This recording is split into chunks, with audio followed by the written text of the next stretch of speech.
네, 안녕하십니까. 자, 이번 시간부터는 과목이 바뀌었어요. 전 시간에 우리가 발전공학을 끝냈죠. 그래서 이번 시간부터는 전력계통공학. 물론 우리 교재에서는 이게 뭐 책에 닷건으로 되어 있는 게 아니고 통틀어서 단권을 묶은 거죠. 편의상 과목을 갖다가 491페이지서부터 정해서 전력계통이라고 제가 칭한 거예요. 자, 전력계통공학에서 우리가 첫 번째 내용이 당연히 1장에 전력계통의 어떤 표현 방법도 들어가야죠. 자, 1장의 전력계통공학 표현은, 전력계통의 표현이라는 것은 우리가 앞으로 이제 계속 제가 수업 통해서 전력계통에 대해서 그 내용 갖다가 설명하겠지만은 전력계통을 갖다가 우리가 공부하기 위해서는 적절한 전력계통 내에 있는 모든 전력 설비들을 전기적으로 등가위로 그린다든가 정기적으로 해석해서 표현할 수 있어야 돼요. 그래서 1장 내용은 기본적인 전력계통의 여러 가지 설비들을 정기적으로 표현하는 방법이다. 근데 요 1장이 전력계통의 기본적인 내용이지만 오히려 우리 시험에서는요, 지금까지 출제된 내용 중에서 요 1장이 상당히 제일 많이 냈어요. 그러니까 1장은 아주 기초적인 부분이지만 시험 문제에서는 가장 출제가 많이 된 부분이다. 그 다음에 1장의 기초적으로 해서 전력계통의 표현이지만요, 사실 1장의 전력계통의 표현 요 내용이 그렇게 아주 쉽지는 않아요. 난이도가 아주 낮은 편 아니에요. 중요하면서도 우리가 아주 기본적인 것만 있는 건 아니다라는 거죠. 자, 그럼 1장의 전력계통의 표현에서 첫 번째 배울 내용이, 자, 일단 전력계통을 배울 때 그 여러 가지 전력 설비를 갖다가 표현하기 전에 일단 우리가 전력계통을 배워야 되니까 첫 번째 교재 491페이지에 전력계통의 특질부터 해보자고요. 물론 요 전력계통의 특징은 시험 문제에서 아직까지 출제된 바는 없어요. 너무 기본적인 부분이라서 아직 출제자가 이 부분까지는 출제가 안 됐지만은 우리 시험이라는 건 또 혹시 모르는 거거든요. 그래서 여러분들은 요 491페이지에 전력계통의 특질에 대해서 설명하시오. 이런 식으로 해서 예상 문제화해서 우리가 공부할 필요 있어요. 자, 그래서 1교시에 문제가 출제되면 1교에 10점짜리로 해서 아주 단순하게 내지 않을까 싶어요. 한번 출제가 됐다 그러면 우리가 전력계통의 특질에 대해 설명을 하고 그러면 지금 내가 칠판에 보인 것처럼 요 5가지 큰 제목, 즉 키워드 정도는 답안지에 살려 있어야 돼요. 그래서 일단은 요 5가지 특징에 대해서는 알고 있어라. 그러면 전력계통의 특질이라는 것이 첫 번째가 전력 시스템의 대규모성. 그러니까 전력계통은 규모가 아주 대규모성을 갖는다. 그 다음에 두 번째가 전력계통은 전력을 생산함과 동시에 소비를 갖다 동시에 이루어진다. 생산과 소비의 동시성. 그 다음에 세 번째, 계통의 특성의 다양성. 특성 자체가 다양하다는 얘기고, 그 다음에 중단 없는 공급의 중요성. 우리가 어느 한때라도 전력계통이 전력 공급을 중단하면 안 되겠죠. 즉 정전이 발생하면 안 된다는 얘기고, 그 다음에 전력계통이라는 것은 아주 커다란 대규모성을 갖기 때문에 예기치 못한 어떤 사고가 날 수 있다는 얘기거든요. 그래서 전력 시스템의 사고 대책의 중요성을 갖는다. 그래서 요 5가지 사항은 전력계통의 특질에서 이 정도로 해서 우리가 정리해 두셔야 돼요. 그러면 교재 보면은 첫 번째 시스템의 대규모성, 전국에 전력을 공급하기 때문에 전체 전력계통도 대규모성을 갖는 건 당연한 거죠. 그 다음에 우리나라 그 현재 전력계통 규모가 한전 자료에 따르면 2013년 말 현재 83,000메가와트이다. 그러니까는 우리나라 전력계통 자체가 시스템의 대규모성을 하는데 그 용량 규모가 어느 정도 되냐면 교재에 있지만 2013년 그때 당시 현재 그때 자료에 따르면 우리나라 전체 공급 능력은 83,000메가와트에 이르렀죠. 그럼 이 정도 규모라고 하면 상당한 수준의 규모가 되는 거죠. 근데 지금 요 2013년 말이고 지금 현재의 2017년에는 이게 조금 규모가 좀 변경됐죠. 좀 더 증가했어요. 그래서 한전자료에 따르면 2017년 현재에 따르면 얘가 88,000, 그 다음에 한 700 정도까지 늘어났어요. 거의 이제 89,000까지 육박한 거죠. 그래서 요 2013년하고 2017년 거의 한 4년 정도 그 시간이 경과하면서 규모가 늘어난 거죠.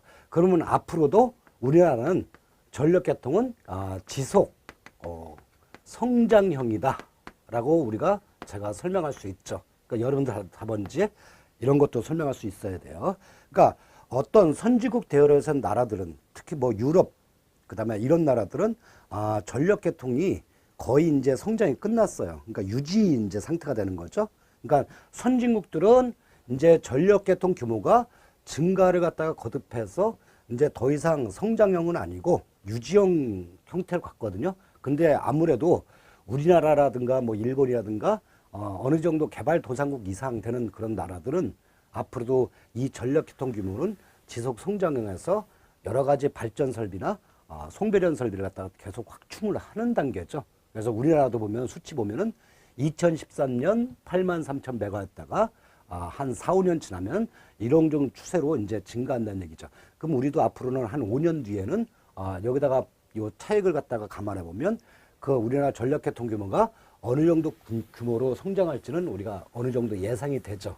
그러니까 한전에서는 한국전력에서는 이런 어떤 지금까지 자료 통계에 따라서 어떤 전력 개통의 설비들을 갖다가 확충 계획을 세우는 거죠.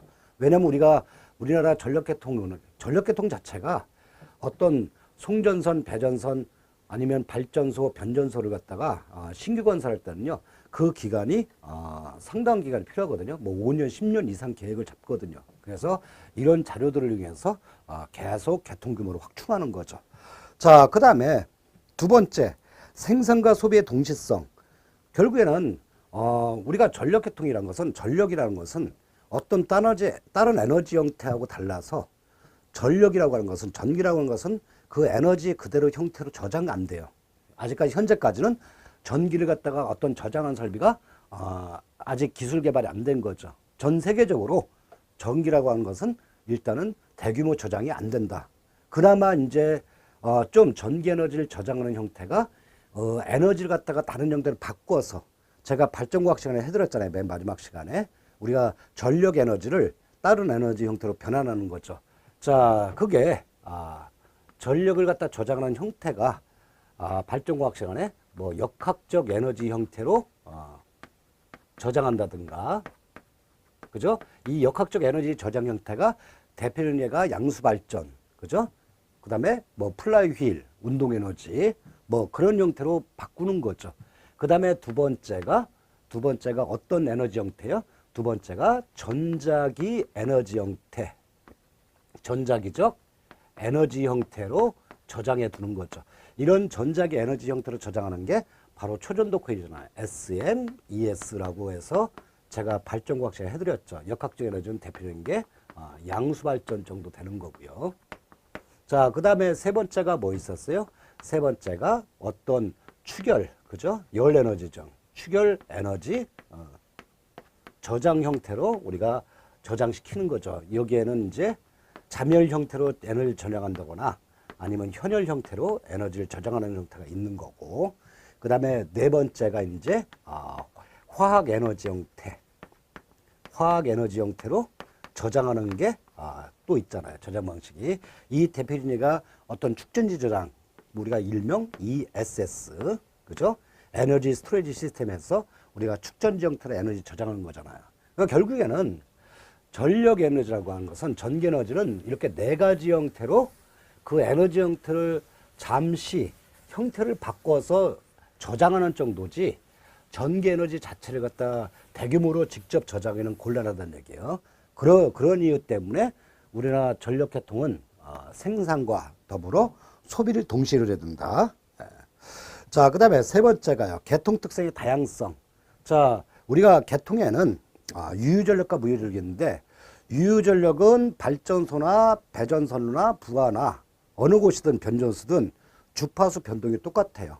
그래서 우리나라 주파수는 60Hz인데 만약에 어느 한 지점의 주파수가 60Hz에서 변경됐다 그러면 모든 전력 개통의 각 지점마다 그 주파수가 동일하다 이거지. 그 변화분이. 예를 들어서 발전소에서 60Hz면 부하도 60Hz라는 얘기고, 중간 단계에서 변전소도 60Hz. 근데 그 주파수 변동폭이 생겼다 그러면 모든 전력 개통에 전체적인 어떤 변화를 갖다가 갖는다라는 거죠. 근데 거기에 비해서 무효전력은 결국에는 개통의 전압을 갖다 유지하는 거거든요. 뒤에 나오지만. 그러면 그 무효전력 변동은 각 지점마다 전부 다 틀려요. 그래서 유효전력은 전 계통적으로 변동되는 데 비해서 무효전력은 국지적 변화를 갖는 거죠. 각 지점마다 무효전력의 변동분이 틀리다라는 거고. 자, 그 다음에 네 번째, 당연한 얘기지만 중단 없는 공급의 중요성. 어느 한 시각이라도, 어느 한 순간이라도 우리나라 전력계통은 공급 자체가 중단되면 안 된다. 즉 공급 신뢰도 유지된다. 정전이 절대로 발생하지 않는다는 거죠. 자, 그 다음에 다섯 번째, 전력 시스템의 사고 대책의 중요성. 어차피 우리가 전력계통은 어떤 사고 확률을 줄이기 위해서 온갖 보호장치를 갖다가 철저하게 우리가 설계하고 시공을 하고 운용을 하는데, 아무리 그렇더라도 우리가 모든 사고를 갖다가 미연에 100% 방지할 수 없는 거예요. 그래서 개통이란 것은 어떤 예기치 못한 사고가 발생할 수 있는데 그 사고에 대한 어떤 보호 대책이 중요성을 갖는다. 그러니까 요 1, 2, 3, 4, 5라는 게 구분했지만 사실 구분되는 건 아니고 같이 어우러지는 거죠. 자, 교재 통해서 제가 설명하는 걸 참고로 해서 간단하게 전력계통의 특징에 대해서 설명하시오. 요 5가지 정도는 충분히 설명할 수 있어야 돼요. 그 다음에 이게 필기 때, 우리 1차 필기 때 시험에 안 나온다 하더라도 우리가 이제 면접 때도 이런 거는 가능성은 있는 거죠. 그런 걸 갖다가 생각해서 이 정도 기본적인 내용은 알고 있자. 자, 이제 넘어가서 본격적인 일정의 내용을 갖다 우리가 해보면, 자, 전력계통의 표현이라는 게 일정에 공부하는 내용이잖아요. 그러면 우리가 전력계통에서 표현할 어떤 대상이 뭐 있냐면, 자, 전력계통에는 수도 없이 많은 전력 설비들이 있을 거예요. 근데 우리가 주로 많이 다루는 게 그게 뭐냐면 발전기. 그 다음에 우리가 계통에서는요, 우리가 발전소에서는 거의 모든 게 동기발전기 위주로 쓰는 거죠. 물론 우리가 유도발전기도 있지만 실제 전 계통에서 대부분을 차지하는 발전기 형태는요, 동기발전기예요. 그래서 첫 번째가 동기발전기를 표현할 수 있어야 되고, 그 다음에 뒤에 넘어가면 두 번째가 뭐냐면, 두 번째가 우리가 변압기, 변전소에서 변압기를 쓰죠. 그 변압기를 어떻게 우리가 전기적으로 표현할 거냐. 그 다음에 또 뭐가 있어요?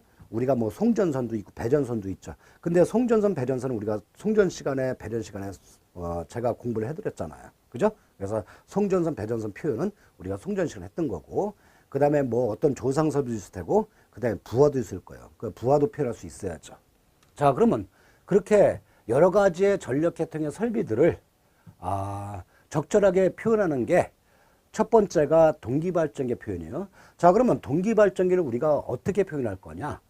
자, 동기발전기는 기본적인 구조가 여러분들 앞에서 저한테 발전공학을 배웠을 테니까, 자, 발전기, 동기발전기든 뭐 다른 유도발전기든 기본적으로 공통인 게 뭐냐면, 발전기니까 회전자가 있어야 되는 거죠. 회전자. 요 회전자에서 우리가 자석을 만들어내잖아요. 그 다음에 여기에 고정자권선이 있는 거죠. 전기자권선. 그 다음에 동기발전기는 요 회전자에다가 우리가 직류, 즉 계자전류를 공급해 줘야 돼요. 그러면 계자전류를 공급하려면 이제 여기서 여작이 있어야 되는 거죠. 그죠? 그 다음에 여기서 원동기 돌아가고요.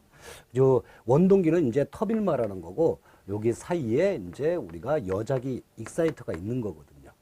뭐 어쨌든 우리가 동기발전기 표현이라는 게 이렇게도 표현할 수 있어요. 회전자, 고정자, 원동기.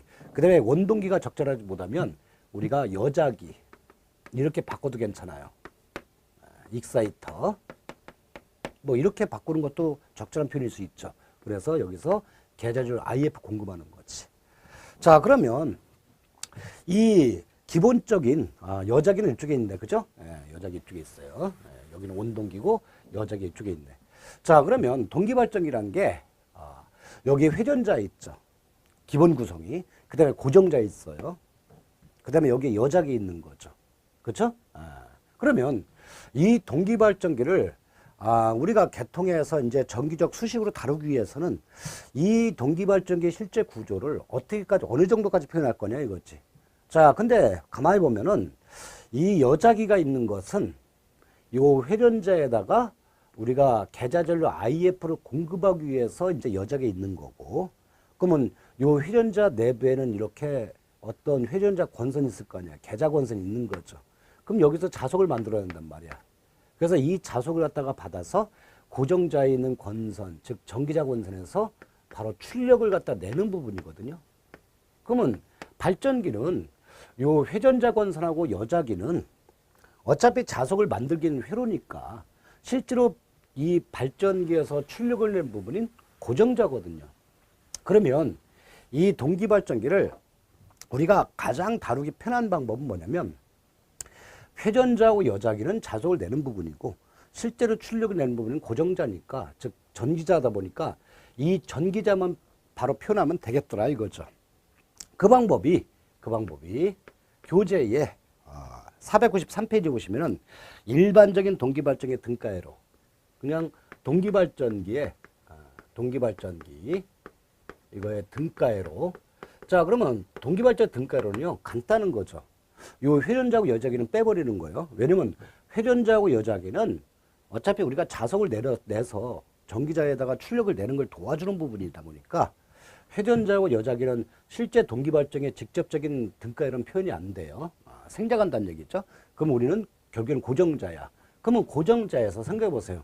고정자 권선에서 적당한 유기전력가 되겠죠. 발전기에 전격 유기전력을 낼 거예요. 그러면 요 기전력을 갖다가 우리가 이지라고 하는 거죠. 그래서 이지라는 게 동기발전기에 교재에 있지만 내부 유기전력.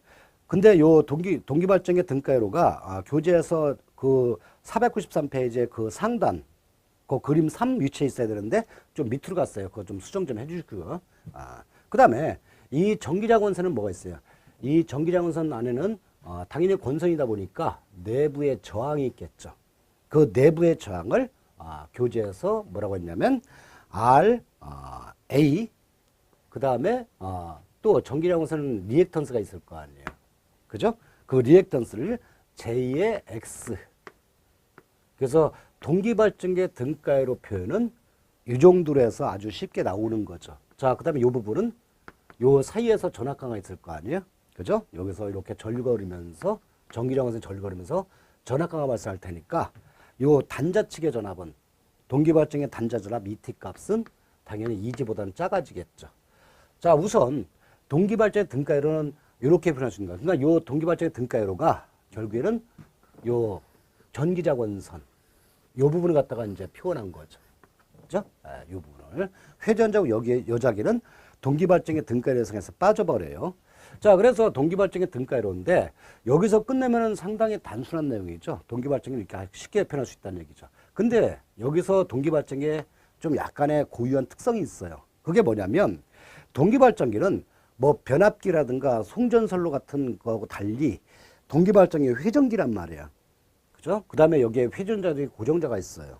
물론 이제 이 고정자 출력은 회전자에서 이제 에너지 받아서 이제 기적을 내는 그런 원리지만은 동기발전기란 것은 일반 다른 변압기나 송전선로 즉 정지기에 비해서 특이한 점이 뭐냐면 어떤 동기발전기에 어떤 상황이 어떤 조건이 갑자기 변했을 때 그게 뭐냐면 가장 흔한 경우가 삼상 단락사고죠.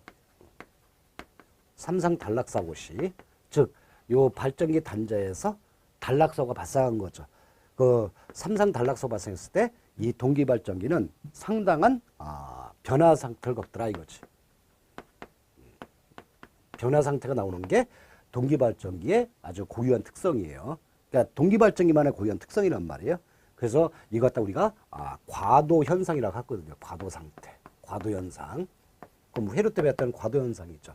그러면 이렇게 동기발전기에서 여기에서 예기치 못한 단락사고, 사실 동기발전기에서 단락사고 생기면 안 되는 거거든요.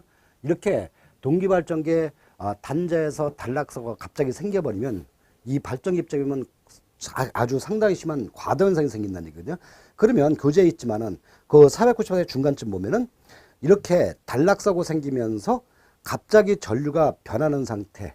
그러니까 단락사고 생겼다고는 단락줄로 크기 때문에 이 발전기에서는 전류가 급격히 변하겠죠. 이 전류가 갑자기 변한단 말이에요. 그럴 때는 어떤 특이한 현상이냐면 그 우리가 보통 터빈 발전기는 안에 제동건선이 계자건선이 있어요. 지금처럼 요 여자기처럼 계자건선이 있는 거죠. 여자외로. 그다음에 수력발전소에서는 수력발전기 터빈 수차발전기에서는 우리가 제동건선이라는 게 있거든요. 그러니까 화력발전기 즉 터빈 발전기는 계자건선에서 수력발전소 즉 수차발전기에서는 제동건선이라는 부분에서 이런 삼상단락 생기면 뭐가 생기냐면 아주 심한 직류가 순간적으로 유기되는 거죠.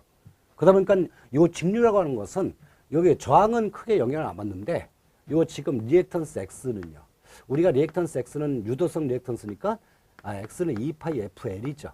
그러면 터빈 발전기에서는 개장원선에서 수차 발전기에서는 제동건선에서 직류가 순간적으로 단락사가 생겨서 유기돼 버리면 직류라는 것은 F가 제로에 가깝잖아요. 그죠? 그러면 요 X 값은 이론적으로 거의 0에 된다는 얘기거든요. 그러면 X가 0옴이라는 얘기는 무슨 뜻이에요? X가 0이란 건 이건 정기적으로 단락 상태라는 얘기죠. 즉 전류를 제한하는 부분이 크게 없다라는 얘기거든요. 그러다 보니까 요 염료 교재에 있지만은 요 0인 상태, 시간이 0에서 이제 시간을 경고할 때 이 전류 I가 여기서 0인 상태에서 갑자기 단락사고 생기면 요 X 값이 거의 단락 상태가 된다고 했죠. 0이 되면서. 그러니까 전류 제한은 특성이 없는 거죠. 그러니까 거의 이제 최대가치가 올라가는 거죠. 단락사에서 단락 전류 IS까지 올라가는 거예요. 그랬다가 이제 요 직류라는 것은 계속 지속적으로 생기는 게 아니고 순간적으로 생겼다가 이제 방전해서 없어지거든요. 그러다 보니까 이제 얘가 방전하면서 쑥 떨어지는데 그 사이에서 이 방전하는 시간이 있다 보니까 초기 상태에서는 이게 과도 전류가 흐르더라 이거죠. 이 상태를 갖다가 교재에서 제가 어떻게 보냐면 이거 우리가 앞에서 발전공학 때도 했던 거예요. 그죠? 예. 그때는 이제 요 시간을 갖다가 우리가 뭐라 그러냐면 이 시간을 우리가 초기 과도 상태, 과도 상태, 즉 단락사가 생겨서 처음 초기 상태, 이거 갖다 우리가 초기 과도 상태라고 하는 거죠. 초기 과도 상태에서는 단락전류 IS가 상당히 크게 생기는 거죠. 그때 리액턴스 X를 갖다가 우리가 뭐라 하냐면 요 XD2-에서 요 XD2-라는 게 초기 과도 리액턴스. 그래서 초기 과도 리액턴스 XD가 상당히 작은 편이기 때문에 그러니까 XD는 한 요만큼 생기겠죠. 그러다 보니까 전류가 커지는 거죠. I는 X분의 2니까. 자, 어느 정도 일정한 시간 동안에 이게 몇이냐면 요 초기 과도 상태가 한 0.1초 정도. 0.1초 정도. 그때 이제 초기 과도 전류가 흐르는 거죠. 그거 갖다가 초기 과도 단락 전류를 교재에서 제가 얘를 갖다가 I의 2-. 그러니까 초기 과도 상태는 이렇게 첨자를 갖다가 2-를 붙인다는 거죠. 구분하기 위해서. 그 다음에 어느 정도 일정 시간 지나면 이제 이게 방전되면서 이 초기 과도 단락 전류가 감소할 거 아니에요. 그때 시간이 언제냐면 그때 시간이 이제 10초 정도. 요 10초 정도 사이 요때 경과한 시간을 뭐라고 하냐면 이거 갖다 우리가 과도 상태를 하는 거죠. 과도 상태는 한 10초 정도 지속돼요. 그때 되면 이제 전류가 줄잖아요. 왜냐면 리액턴스 XD가 약간 증가하기 때문에 이제 방전되면서 영오면서 어느 정도 이제 상향되는 거죠. 그때를 갖다가 우리가 XD의 다시 요 두 번째 요 XD의 다시를 우리가 과도 리액턴스. 그 다음에 이제 마지막 세 번째 영역에서는 이 단락 전류가 완전히 소멸이 되는 거죠. 방전 끝났으니까. 이때부터는 이제 이 상태부터는 이거 갖다 우리가 동기 상태, 정상 상태 또는 동기 상태 어느 거로 부르고 괜찮아요. 정상 상태 또는 동기 상태. 자, 결국에는 발전기는 이런 세 가지 급격한 변화를 갖는다는 얘기죠. 당연히 동기 상태에서는 동기 리액턴스 XD가 좌우될 테고요. 자, 그러면 세 번째 XD라는 것은 뭐요? 이거는 정상 리액턴스 또는 동기 발전기니까 동기 리액턴스라고 보통 우리가 보통 이렇게 구분하는 거죠. 그러면 결국에는 삼상 동기 발전기는 우리가 등가율을 갖다 여기서 끝내고 말 거냐 이렇게 표현하면 이 표현을 못 하잖아요. 그죠? 그러면 이거는 동기 발전기 완벽한 등가율가 됐다고 볼 수는 힘들죠. 이건 일반적인 등가율이고 우리가 삼상 달라고 생겼다고 했을 때는 이 상태를 갖다 표현할 수 있는 등가율가 등장해야 된다는 얘기죠. 자, 그러면 우리가 동기 발전기를 갖다 표현할 거냐? 기본적으로 요 일반적인 동기 발전기 등가율로는 일단 저 구조에서 이렇게 설명을 해주고 그 다음에 동기 발전기 특이한 현상이 삼상 단락 사고가 생겼다고 했을 때는 우리가 등가율을 갖다가 이게 이렇게 하나로만 표현하기는 우리가 곤란하다는 얘기죠. 자, 그러면 이제 결론적으로 세 번째. 좀 전에 했던 이런 세 가지 상태 변화를 갖다 표현할 수 있어야 돼요. 그러면 이제 세 번째 제목이 뭐냐면 동기발전기에 내가 좀 전에 설명했지만 요거는 일반적인 삼상달라고 생각하지 않은 그냥 동기발전기에 그냥 정상 상태에서 등가로 표현한 거고, 동기발전기에 어떤 삼상단락처럼 어떤 급격한 변화를 일으킬 만한 요지가 있었을 때 상태 변화 시에 등가로, 근데 이것다가 우리가 간이 등가로, 왜 간이 등가로냐면 결국에는 이런 상태 변화를 일으키는 게 어떤 저항 부분에서는 전혀 고려 대상이 아니죠. 결국에는 이 리액턴스가 변동되기 때문에 급격한 상태 변화를 겪는다는 얘기거든요. 그 다음에 실제로 동기발전에서 계통에서 저항 부분은 우리가 생각을 많이 안 해요. 왜냐면 저항이 리액턴스가 훨씬 작다라는 얘기지. 즉 이런 동기발전기는요, 저항 부분이 리액턴스보다는 매우 작아요. 그래서 우리가 보통 R을 무시해서 0을 놓거든요. 그럼 얘는 생각하지 말고, 자, 첫 번째 초기 상태, 아까 나왔던 초기 상태의 그때의 발전 기전력은 Eg의 2-로, 그죠? 기전력 자체가 변화되죠. 그 다음에 저항 부분은 생각하지 않았죠. R이 X보다 훨씬 작으니까 그때는 리액턴스는 이런 식으로 되는 거죠. J의 XD의 2-. 그 다음에 이렇게 와서 이때 흐르는 전류는 초기 과도 단락 전류 I의 2- 되는 거죠. 그때 이때 단자전압은 교재에서는 좀 빠졌지만 이 T가 되는 거고요. 이거는 변화가 없어요. 자, A가 뭐죠? 요 첫 번째 그림은 얘는 초기 과도 상태의 등가로. 그 다음에 이제 초기 과도 상태가 넘어가서 이제 과도 상태 넘어갈 거 아니에요. 그때 등가로는 당연히 기전력은 Eg의 다시로 바뀔 테고, 그 다음에 그때 리액턴스는 J의 XD의 다시로 바뀌겠죠. 그때 단락 전류는 I의 다시로 바뀔 테고요. ET 변동 없고요. 자, 이건 뭐요? 이거는 과도 상태의 발전기의 등가로. 그 다음에 이제 시간이 좀 지나면 이제 방전이 끝났으니까 정상 상태까지 갈 거 아니에요. 정상 상태일 때는 EG 발전기 내부 유기전력, 그 다음에 리액턴스는 이제 정상 리액턴스, 동기 리액턴스 바뀌는 거고요. 그때 전류도 그냥 정상 전류 흐르는 거죠. 이때가 ET. 그래서 얘는 뭐요? 얘는 정상 상태, 동기 상태 또는 정상 상태의 등가로가 된다는 얘기죠. 그래서 교재 보시면 그 세 가지 등가로가 중간에 있어요. 초기 과도시, 과도시, 정상시. 그래서 493페이지의 동기발전기 표현이 여러분들 약간 혼란스러운 게 뭐냐면 그 그림이 좀 배치가 좀 틀렸죠. 그러니까는 밑에 있는 그림 4가 맨 위로 올라가고, 그 다음에 그 위에 두 그림은 한 칸씩 밀려 내려가면 되는 거예요. 밑에 있는 그림이 맨 위로 대치가 돼야 돼요. 자, 여기까지가 일단 기본적인 동기발전기 표현이고, 그러니까 동기발전기 표현한다 그러면 이렇게 설명해 주면 되는 거예요. 등가로가 최종적으로는 세 가지 형태의 등가로가 나온다라는 거.